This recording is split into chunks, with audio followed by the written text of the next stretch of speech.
I'm Ian Rush and you're watching the Redmen TV.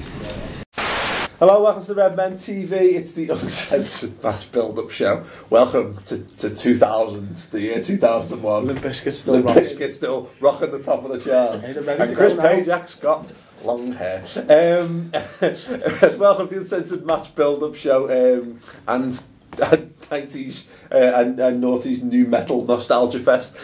Sorry about that in your porch as well. Anyway, Liverpool are playing Hull City, and we are killing time slightly because it's been a mental festive period, and we've not done a vast amount of research on Hull. I apologise, Hull City Tigers fans. You got that in there, didn't you? I know. You know what? I had so much love and respect for them before the away game, and they've shattered that. They've shattered that for me. On that note, Dad, should Liverpool be out for revenge in this game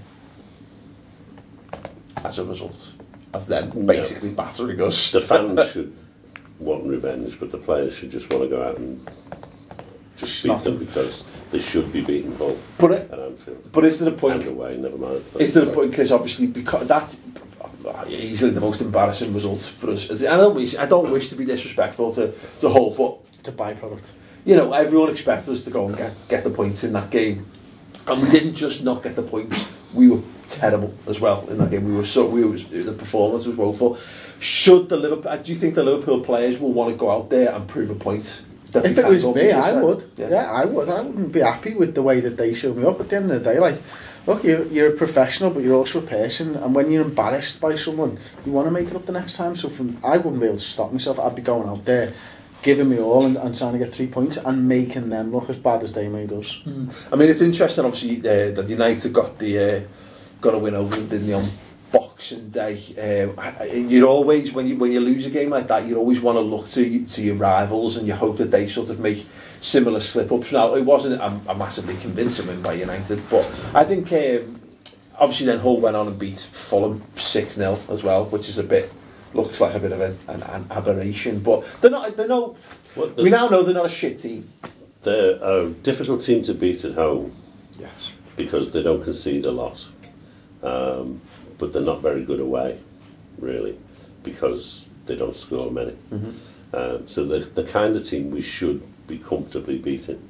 So to get beat 3-0 by them was embarrassing, you know? And we do need to put them to bed, when we play them tomorrow. And whether it's the players will be up for revenge or not, they're the kind of team we should be beating. And my only worry is that Steve Bruce does like to come and shut up shop at Anfield. And we've got a lot of injury problems, and whether or not, we've got enough players to actually get on the pitch or not, I don't know. No, it is. I mean, we've discussed this on the final word show, Chelsea. We were actually discussing on our end of year roundup show as well, which is us looking back at the last 12 months of Liverpool, obviously to wrap up the year, as the title suggests. It's on the redmentv.com, free for a month, as you well know by now. Do go and check that out. It's a good 40-50 minutes worth of scintillating Reds chat. It was good, actually. I enjoyed talking about 2013. Very enjoyable. Obviously onwards and upwards. But we were discussing this idea that we've got an injury sort of ravaged squad, and the fact that we've dropped points. We've lost the last 2 games basically. The big question for me to you now though, Chris, is that is Liverpool's title challenge, as it were, is that over already? I don't think it is, no. I think I won't be booking a holiday in May. No, I'm kidding. I would never anyway. You don't like holidaying in May. That's no, look, let's be honest. 2 weeks before Christmas, we were 5 points off the top. Now we're 6 points off the top, and we've been top in between. So this league, anything can happen so fucking quickly that I wouldn't worry about it. I just go back to snot the fucking teams at home that we should be, and let's see where we end up at the end of the season. And as John said on yesterday's show, if we can pull a few points out of the bag against some of the bigger teams if we can beat Man City, for example, then that negates that one that you said. So yeah, I think we're in a good position to make our assault on the top four. In some respects, that is this. I mean, this is actually. I mean, I don't want to over sort of dramatise it, but it is a pretty big game considering we've lost our first back-to-back league games under Brendan Rodgers, albeit against very good sides and in slightly contentious circumstances. But as Chris says there, if we're not beating the top sides, we do need to get back into beating the lesser ones. I'm worried that the problem we had against Chelsea was tiredness, amongst other things. It's only 2 days since that, and we're going to play another game against a team who are probably going to be quite physical and who are going to make us work hard, and therefore it's going to be a much tougher game than it should be. And that's a bit of a worry, and it'll depend on who he's got fit to actually play in the game. I mean, you've got Joe Allen out for weeks now. Sacco's not fit. Henderson is apparently only half fit. We don't know whether Gerrard's going to be fit enough to play, and if he is he going to be match fit? So I'm not sure what kind of team he's going to put out.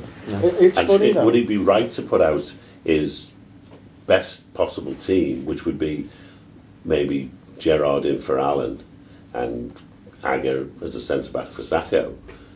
Or should you think, well, some of these players are not really up for another game so soon, I better bring in someone else? But I think he would have made changes had it not been City and Chelsea. Do you know what I mean? I think he's gone out there and tried to nick points off his rivals. I think if that would have been Hull at the weekend just gone, I think we would have made some changes. I think we've gambled. I think he's gambled massively there, hasn't he, on the fitness and almost to say the safety of his squad. And it's backfired. Sacco's hamstring was a result of playing too many games in too short a time. I wouldn't be surprised if we saw Ivan Sterling on the wings, just because he was nowhere near the squad. Well, he's been nowhere near the squad. That's why I think about pre-season. He had them both playing, didn't he? And you're just thinking, look now might be the time Coutinho in the middle. Smith on. It would have been much better if he'd had Ivan on the bench. Without a shadow of a doubt, and that's. I mean, we talked about this on the Final Word show, and I think we haven't had a great deal to criticise in the manager's decisions so far this season. I think largely he's gotten things right, but bringing Brad Smith on was a fucking shocker of a mistake. But you can't see. It's not going to be Brad Smith, is it? You know what I mean? You can't see him coming into that position again. As you say, if you've got Ibe there and available, is he the next logical? He's got Moses, obviously. Well, Moses is going to play. Where he's going to play, I'm not sure, but he's definitely going to play. But is there a worry that we could end up in exactly the same situation we had? Because we've not seen Moses start with Sterling and Suarez since we played Hull at the KC, and it didn't work at all then. Yeah. I think Moses owes us big time, doesn't he? Moses owes all our money we paid back. Fucking hell, it's been shocking. He has been. I mean, he looked promising when he started. He was boss for Chelsea last season. Yeah. But it is a very interesting one because it reminds me in some respects of sort of 2004, 2005, around this period where we had really bad injury problems as well, didn't we? And we had a real ramshackle makeshift sort of side. Neil Mellor was our only fit centre forward for a while, and I was saying Latalik was getting games against Juventus in Champions Leagues, and it feels like now that we can play Juventus in the Champions League. But we had to do this at the start of last season, didn't we? We had loads of injury problems, and we had a very thin squad. We haven't got capable of handling big decisions to make, hasn't he? Because he's got a cup tie against Oldham at the weekend.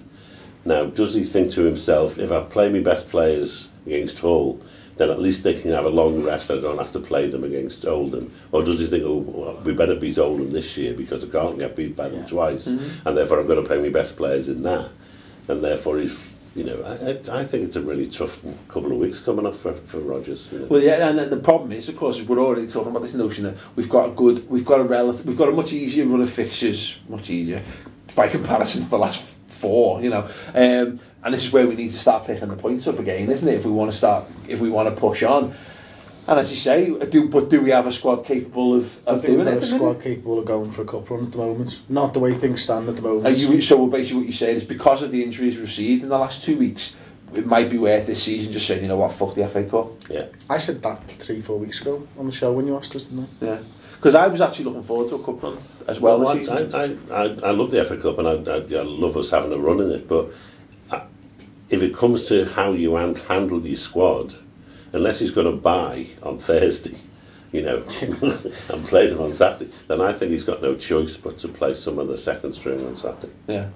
Well, the problem is, of course, is you end up in a hole. I mean, I don't want to. We're going to have to talk about Oldham because we haven't got time to really do it any other time this week. But you'd think, okay, fine, you know, it's a team lower down the leagues. You can play some of the other players, but for who are our other players? And essentially, you're basically saying we're going to play a bunch of 16-year-olds against Oldham, and when has that ever worked? And Steven Gerrard, he probably needs a game. Yeah, maybe. But again, that depends if he's been forced to play against Hull. Then do you want him playing do you want to have him not played for a month? Do you want him to play 2 games in 4 days? No. But you can't. Poor old Brendan Rodgers. I know, it must be tough, mustn't it? Wish I was getting paid all his money to make those decisions. No, it's right. It's I mean, okay, let's presume that Jordan Henderson's fit. I mean, what's the midfield?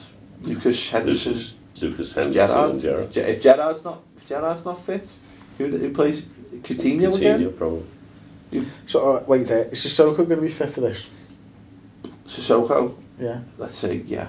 Yes. I don't know, I'd go 3 at the back then. Was he injured? I'd go 3 at the back. I think you'd sacrifice a midfielder. Yeah. Just because we're too weak there. What about fullbacks though? Well, I'm saying Sissoko and Johnson. Aga, Skrtel, Toure, Aga, Skrtel, Toure. Then Coutinho, Suarez, Sterling as the front 3. Could be. Sterling. They shouldn't field 11 players that way. Yeah, no, it's an interesting one. I'm fascinated. Let me know if you're watching what you think. How you think Liverpool should approach, particularly system-wise. Should we change the system to accommodate things, or do we have enough time? I mean, I think there's a case to be made there midfield-wise. As you say, we saw Coutinho drop into to be the third midfielder, the 10, you know, the more attacking of the midfield against Chelsea. You can't see Brad Smith coming to start on the left again, but you know, do you just put Moses probably comes there? We've probably got enough to field a relative 11. Aga's the obvious swap for the difference about centre half for Saka. Moses and Sterling is that Sterling is now in form and actually going to play properly. He didn't in that. No, you're right. He was as bad as Moses, wasn't he? So maybe the pressure would be taken off Moses a bit.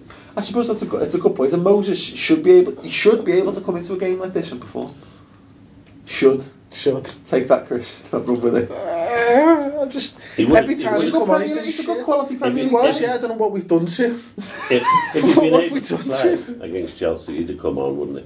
Yeah. Yeah, he'd have been on the bench and he'd have come on. But it was glaring. His absence was glaring on that bench, really, wasn't it? And I get it. All it did was highlight just how thin the squad is. And we were saying, you know, we've coped well without Sturridge and Gerrard to a point. But how, do we have an ability to cope without Sturridge, Gerrard, obviously Enrique still, Sacco and Allen? No. Possibly Henderson. Flano, of course. Flanny Alves.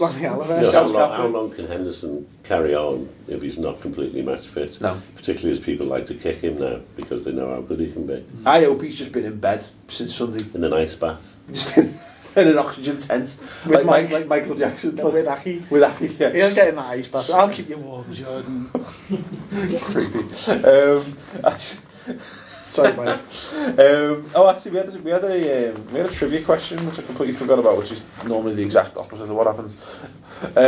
Trivia question. Did you have printed that any smaller, Paul? Nah, it was just what the print size that came out. Hull's most famous footballing son, Nick Barmby, scored his last Premier League goal for Liverpool in a 4-0 thrashing of the Gunners at Anfield in 2000. Who were the 3 others on the score sheet that day? It's a barely Hull trivia question. In fairness, though, you linked the 2 parts of the question together. I thought it was going to be like, when did Patrick Berger leave? Nothing to do with Nick Barmby. Name a type of swan. Hull's most famous footballing son, Nick Barmby, scored his last Premier League goal for Liverpool in a 4-0 thrashing of the Gunners at Anfield in 2000. Who were the other 3 on the score sheet that day? We'll have the answer in a couple of minutes because we're not going to do too much on this because it's Hull. Do let me know your thoughts, I say, on personnel wise. I mean, let's talk about the defence though, because I get nervous even talking about it. I know. Because I was thinking before, during the Chelsea game, I was thinking, well, Scales probably at fault for their second goal, you could argue. Although people have been critical of Sakho, I think they're wrongly critical of him. I thought he was really starting to blossom in that role. Obviously, we don't have the choice now, but I was hoping to see Sakho and Toure at centre half. Now, is there a case to be made to maybe restore? Does Skrtel stay in because you don't want to make too many changes that side? But I think he arguably deserves to be dropped based on that. I think Skrtel's going to get dropped when a penalty gets given against them. I don't know why I've been thinking that for 2 or 3 weeks. But if he gets dropped against Hull, they'll have to play him against Oldham, and we know what happened last time. Oh, yeah, Matt Smith doesn't play for them anymore. I think I'm right in saying. Coates will be there too. Right? Yes, an average journeyman dog of a centre forward doesn't play for them anymore. Woo! They've probably got another one now. Yeah, it's true. 2. No, it's 2. But like I said, I think under normal circumstances, Skrtel would have been dropped for that game. But because Sakho's injured, would that change Brendan Rodgers' mind? I think it has to. I think Aga's got to play that left centre back. I think Toure looks uncomfortable. Am I right in saying he's played there twice? He got brought on there, didn't he, against Chelsea in that left centre back. I think you've got to keep Skrtel in at the moment. It's got to be Aga, hasn't it? And it's a straight choice then between Skrtel, who's been playing, and Toure, who hasn't. I'll probably stick with Skrtel. But left back is an issue again, isn't it? Is it going to go back to Sissoko? I think if he's available, I think you've got to. He's a left back. Simple as. I think Aga at left back was a fucking train wreck against Chelsea. Catastrophe. It was. And don't get me wrong, when they lined it up on Sky and they had Sakho there, I was even more terrified because he's even worse at left back.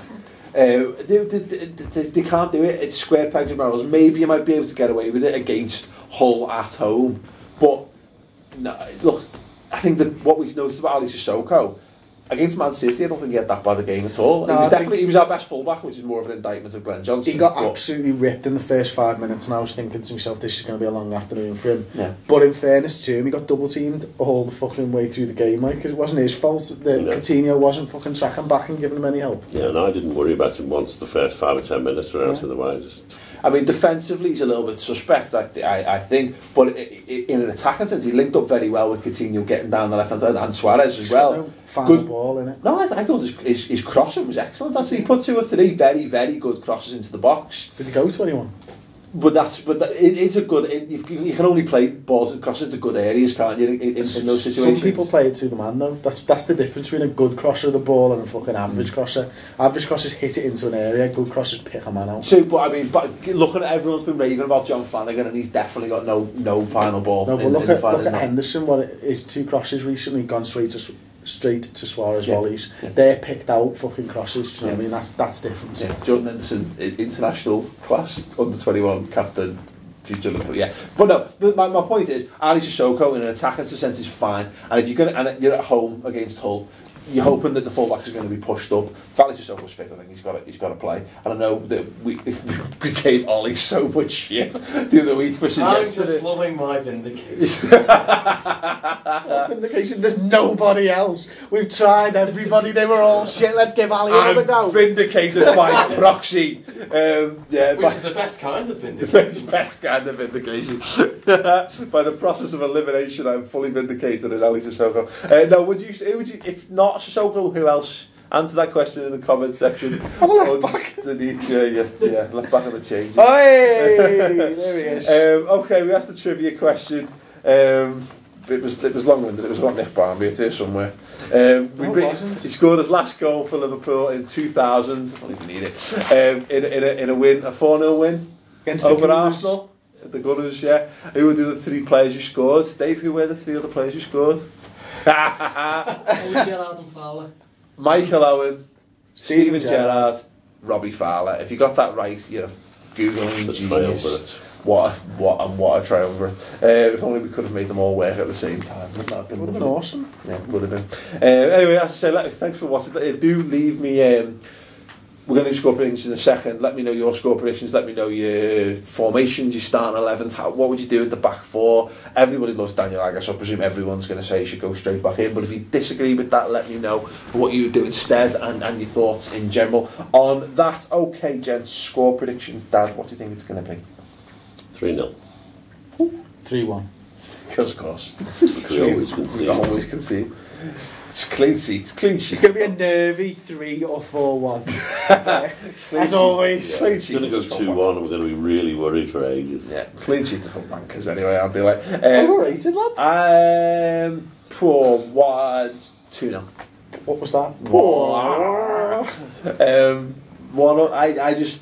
I think it might be I think it could be a 1-0 because it just feels like we might just drag ourselves over the line somehow. I think it's vital that we get 3 points in this game to start turning it back around again and calm a few nerves. Anyway, let us know your score predictions. If you want to watch more Redmen TV goodness, we've had as mentioned at the top of the show, a 2013 review special, which is the best part of an hour. It's on the redmentv.com, which is free for a month. Thanks, Chris.